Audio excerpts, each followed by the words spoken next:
nutrient dense seed corn. These are the 3 bags right here of male seed, and this is the last bag of female seed. And we put the female seed, you see how some of the row lids are closed?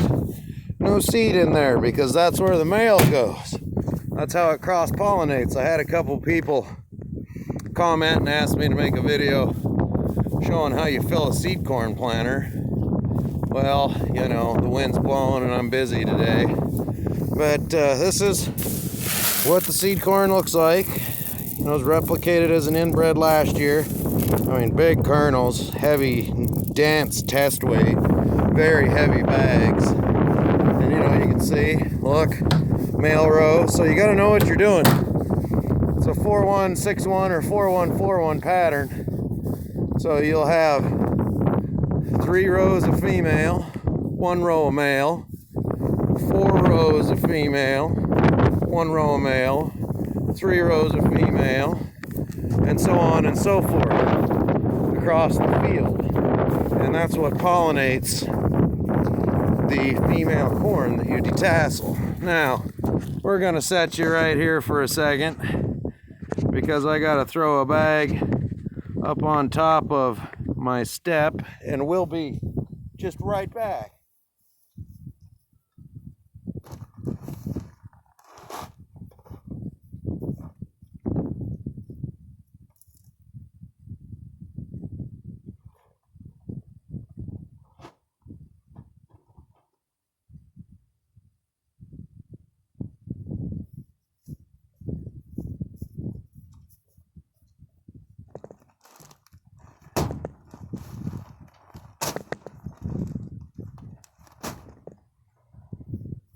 Okay, now we've put the 3 male bags there on the pallet, and so what you've got is we've got about 9 bags of this particular female inbred, very good inbred.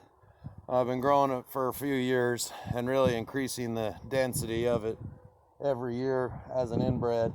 It finally gets to become a hybrid, and then next year will be the first year that it will be able to be grown as essentially hybrid corn or field corn that you see planted everywhere. So, you know, I've never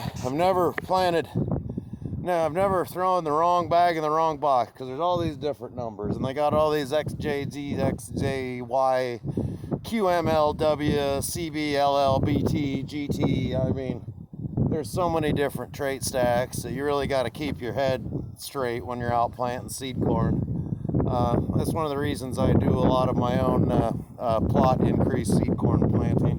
There's a lot of planting going on around the rest of my farm, but you know, I like to do this, you know, myself. It's enjoyable, and it's just so high. It's very high value, high risk, high reward kind of production. We put 9 bags of female in, and I got 3 bags of male left there, and that amount of seed stock will make about 5,000 acres worth of field corn for 2021, just to give you an idea at how you know, quickly the seed industry replicates and expands. And so, you know, that's always been the concern, that if you even grow 1 field of you know, a lower nutrient dense or a trait, or you know, something like the Roundup gene, any of these different genetic modifications, if you can plant 1 field of it, I mean, that's enough to plant like geez, you know, 15,000 acres the next year, and it just expands exponentially beyond that. And so, you know, it's important to understand that, you know, seed purity is very difficult to achieve, and there's not a lot of guys doing it right these days. It's really difficult to achieve 100% pure seed. And, you know, I'm looking around, and I've got corn planted over there. I got corn planted to the north of me, corn planted to the south, and corn planted to the west. Now, I waited until today, the 17th of May, to plant it because That corn over there is about 3.5 leaves. I don't know if we can zoom in and see it, probably not with this thing, but you can see that corn coming up. Same way over there, corn coming up. So what I've done is I've time isolated it to where that pollen over there, okay, that pollen over there is going to pollinate itself, field corn, probably about, looking at the heat units that I've studied, probably about 8 to 12 days before my before my seed corn male will begin to pollinate. And we obviously detassel the female rows. But just to give you one more look, this is what filling a seed planter looks like. That's what the seed looks like. I mean, look at that big, rich, nutrient-dense inbred seed. We're finally going to turn you into a hybrid, buddy.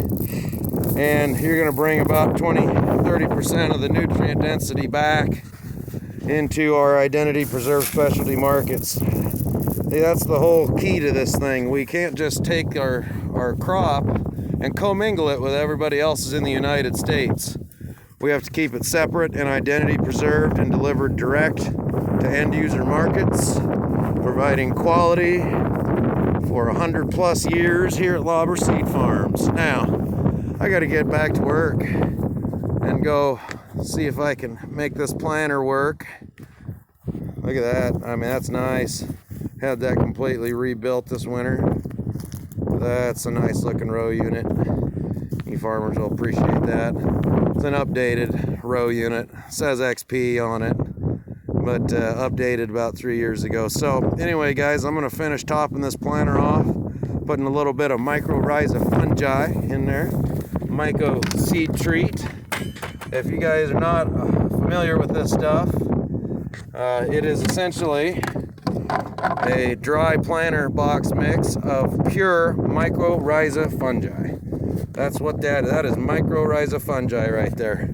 And you take that and you just put it in the seed box. You probably can't see through all the freaking dust flying. And then you stir it in. And now that seed, we'll take a stick and stir that in, but now that seed is covered in mycorrhiza fungi. And it will germinate literally 4 days before. And it's just another little quick trade secret I give away here on Grow the Farm Up. All right, I gotta get back to work.